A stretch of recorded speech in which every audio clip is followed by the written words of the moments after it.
سلامونه درنو لیدونکو، زه ډاکټر نوید خپلواک یم. نن مو د بحث لپاره مهمه موضوع ټاکلې د ځیګر وازده یا د ینې غوړ. تاسو به ډیری وخت د دې اصطلاح سره مخ شوي یاستئ چې د پلانکي ینه غوړه ده، یا که ځئ ډاکټر ته وینه مو معاینه کوي یا الټراساوند تلویزیوني معاینه کوي او بیا درته وایي چې ینه غوړه ده. که په ځیګر وازده پرته وي نو کومه ناروغي ده، څومره وازده ناروغي بلل کیږي، که معالجه یې ونه شي څه پیښیږي، او علایم یې څه دي، د دې ترڅنګ هغه علتونه یې څه دي. ګورئ، که چیرې دا یوه غوړه ینه ده په دې عکس کې چې څنګه درته ښکاري. که چیرې په ینه باندې 15% وازده موجوده وله، دې ته موږ فټي لیور وایو یا غوړ ځیګر. ښه، کله بالاخره یوه ینه غوړیږي؟ ګورئ، موږ دوه مهم علتونه لرو د ینې د غوړېدو دپاره. یو ته یې الکولیک فټي لیور ډیزیز وایي. الکولیک څه معنی؟ د شرابو یا د الکولو څښل، چې دا ډیری په غربي جوامعو کې ناروغان ورسره انسانان ورسره مخ کیږي. الکولیک لیور ډیزیز یا هغه چې شراب او الکولو نه استفاده کوي، د دوی ینه بالاخره ډیر زر په خپلو حجراتو کې غوړیو ته ځای ورکوي، یا چربي یا وازدې ته، او دا بالاخره د وخت په تیریدو حتی د مدهشو وژونکو ناروغیو سره انسان مخ کوي. دویم حالت ته یې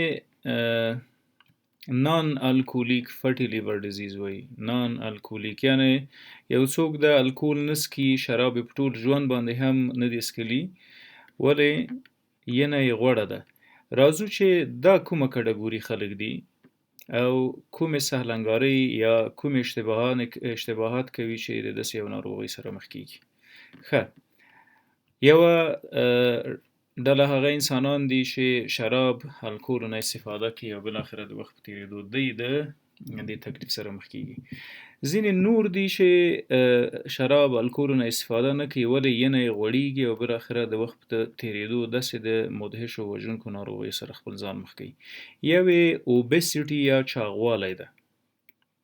ښه، پوهیږو چې اوبسیټي یا چاغوالی د وخوره وڅکه او څه نه پیدا کیږي. که یو څوک هیڅ فزیکي فعالیت نه کوي، وزن یې زیاتیږي، دا یو خطر ده د ینې د غوړېدو دپاره. بل هغه ډله انسانان دي چې شکر لري، یعنی ډایبټیز ملایټس پکې ده، ولې کنټرول یې نه ساتي، نه دوا خوري نه پرهیز کوي، یا دوا ګډه وډه خوري یا پرهیز، ولې شکر جګ ده. همدا رقم لوړ فشار لري، هایپرټنشن، دوی هم له مالګې پرهیز نه کوي، خپله دوا په سمه توګه نه تعقیبوي، ورزش نه کوي، وخوره وڅکه او سم له ژوند یې روان کړی، دوی هم بالاخره د وخت په تیریدو د فټي لیور ډیزیز یا د ینې د غوړ یا د وازدې سره مخ کیږي. ځینې مقطعي حالات وي، مثلا په ښځمنو کې پریګننسي یا د حمل په دوران کې ینه غوړیږي. په پریګننسۍ کې همدا رقم په ښځمنو کې پولیسیسټیک اوویرین سنډروم یو تکلیف ده چې وزن پکې زیاتیږي او د وزن د زیاتوالي سره مسلماً ینه هم غوړیږي. ځینې درمل دي، مثلا لکه سټیرایډز چې د هغو ډیر مشهوره یو پرنیزلون نومیږي. ډیری وخت بعض انسانان د وزن د زیاتوالي دپاره په خپل سر خوري. دغه سټیرایډونه د ینې د غوړېدا سبب ګرځي. همدا رقم یو بل ډیر مشهوره میډیسن والپریټ نومیږي چې د مرګۍ په معالجه کې استفاده کیږي. دا د وخت په تیریدو کولی شي چې ینه غوړه کړي. همدا رقم ځینې انفیکشنونه یا عفونتونه یا التهابات موجود وي، انفیکشنز، مثلا هیپاټایټس بی وایرس یا HBV هیپاټایټس بی، دا یا تور زیړی چې زموږ په جوامعو کې ورته وایي.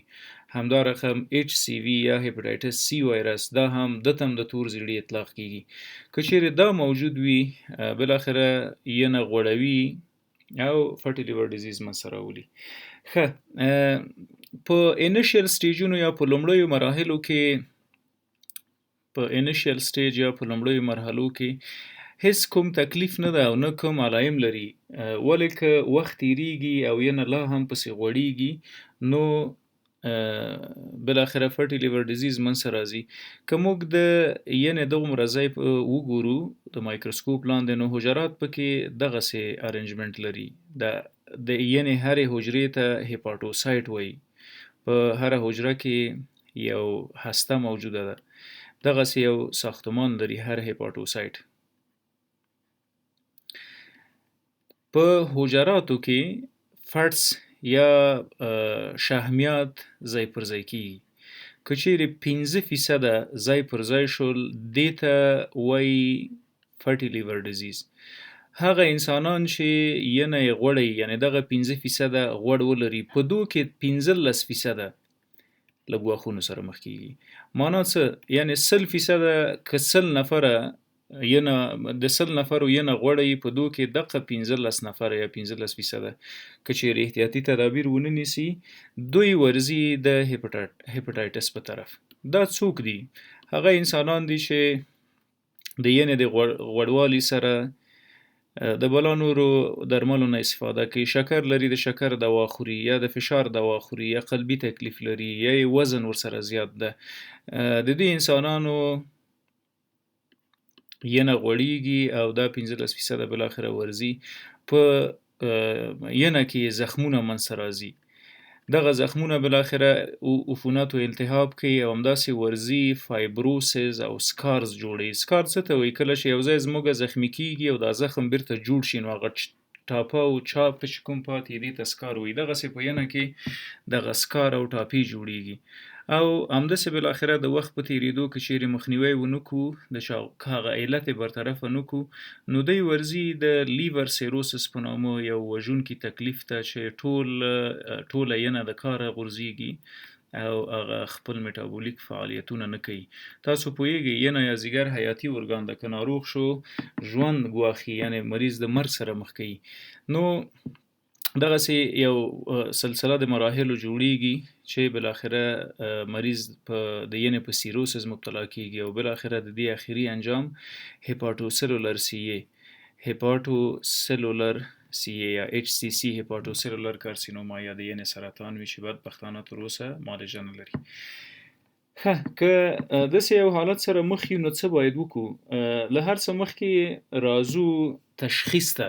څنګه تشخیص کیږي؟ کوم معاینات باید وکړو چې پوه شو ینه مو غوړه ده که نه ده غوړه؟ درست؟ له معایناتو دپاره یو څه باید په نظر کې ولرو. هیڅ کومه نښه نښانه یا علایم نه لري دا تکلیف په شروع کې الا مګر تکلیف ډیر زیات شو د ینې تکلیف یې جوړ کړو بعد له هغې موږ پوه شولو چې تکلیف ده. ولې د معایناتو دپاره تر ټولو ګولډ سټانډرډ دی هغه چې دقیقه دا موضوع کولی شي موږ ته واضح کړي هغه ابډامن پلویک الټراساوند یا الټراساوند ده. درست؟ په الټراساوند کې څه کیږي؟ ینه معلومیږي چې څو درجې غوړه ده. درست؟ او په کوم ګریډ کې ده. د دې ترڅنګ لیور فنکشن ټیسټ یا LFTs یا د ینې معاینه مهمه ده چې په دې کې موږ د ینې انزایمونه وګورو خصوصا SGOT او SGPT دا دوه ډیر مهمه انزایمونه دي. که چیرې له اندازې نورمال اندازې مقدار زیاتو نو دلالت کوي چې په ینه کې یو څه خراب روان دي تکلیف روان ده په ینه کې. نور کوم معاینات کولی شو چې وضعیت ډیر راته روښانه کړي؟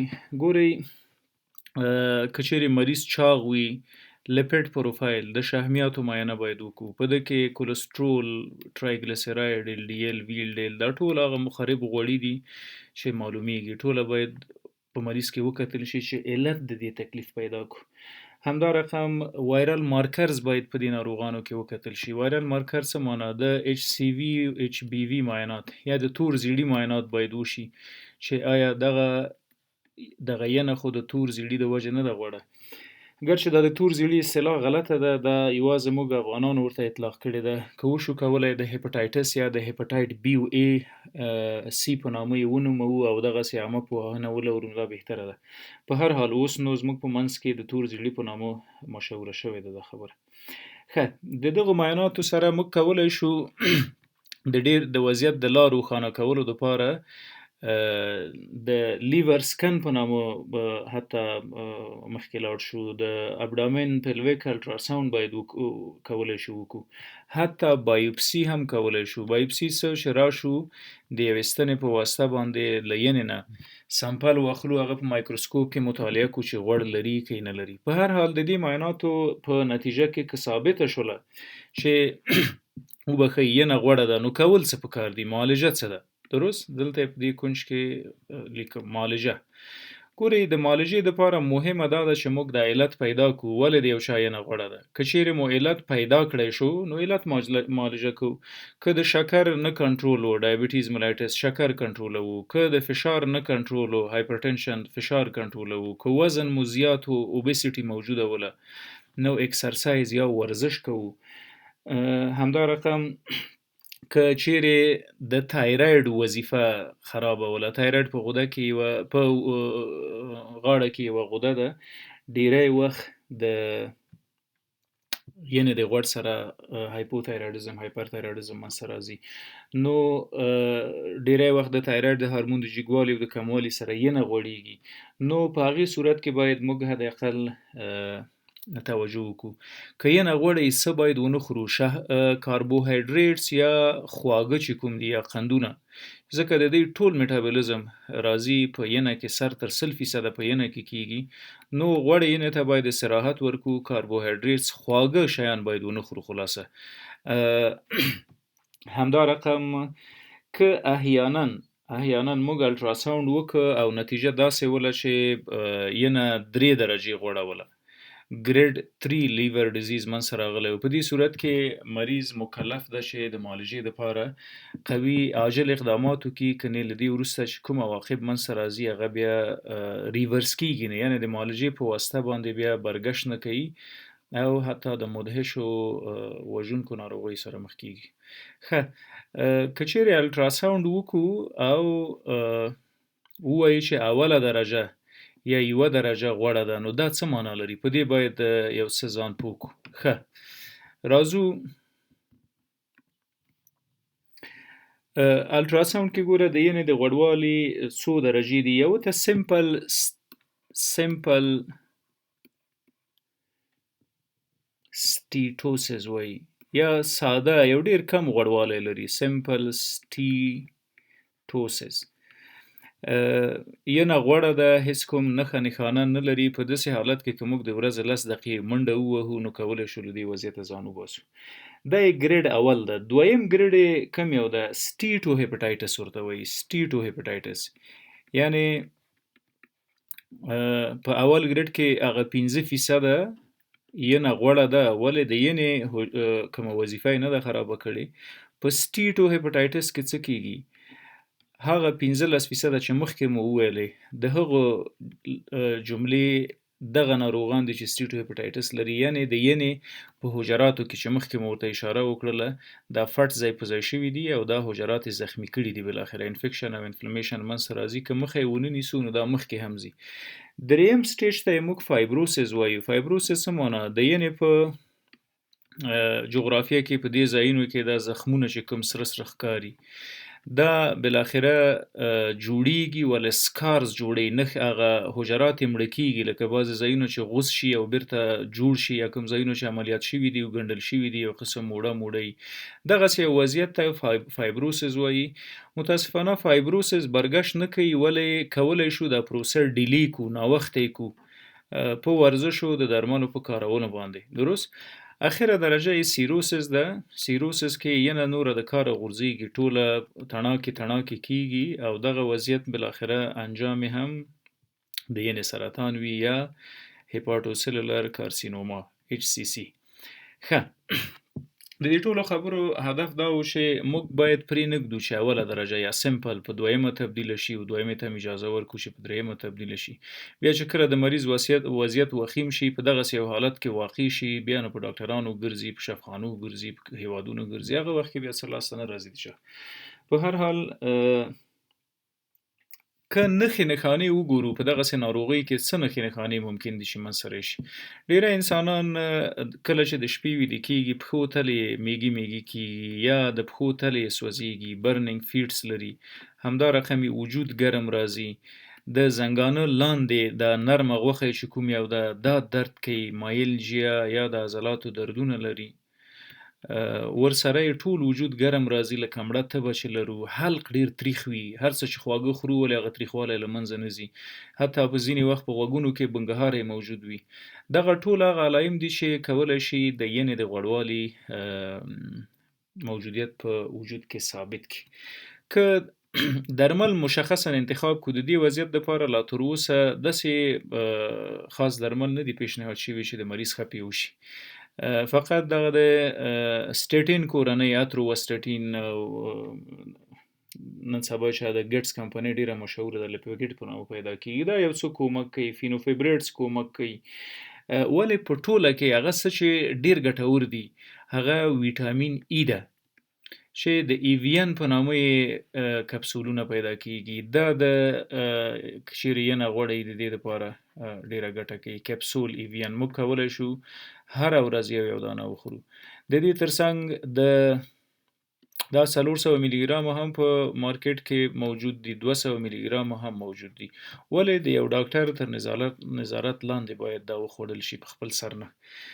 بل کوم درمل چې د دې دپاره یو څه ګټه کوي، ینه یو څه تقویه ساتي، هغه اومیګا 3 فټي اسیډز دي. د سافت جیل یا کپسول په بازارونو کې موجود دي. اومیګا 3 فټي اسیډ یا د ماهي غوړي، دا کولی شي که کپسولونه پیدا نشول له ماهي نه استفاده وکړي. د ماهي غوښه د ینې د غوړې ینې ډېر ښه علاج ده، ولې که دا ماهی موږ په اور یا هم په بخار باندې پوخ کړو. ښه، که ینه غوړی تر ټولو ښه معالجه یې مخنیوی ده چې سټیجونه یې مخکې لاړ نشي. د ورزش کول، داسې یو ورزش باید انتخاب کړو چې هره ورځ یې وشو کولی. تر منډې ښه ورزش نشته ده، فقط 10 دقیقې باید منډه ووهو، هره ورځ یې ووهو. وخوره وڅښه او سم له ژوند ته خاتمه ورکوو. بعد له خوراکه یو څو قدمه پیاده روي کوو، قدم وهنه کوو، او د شپې ډوډۍ مو که وخوړله حد اقل 3 ساعته نه ویده کېږو تر هغې هضمه نشي.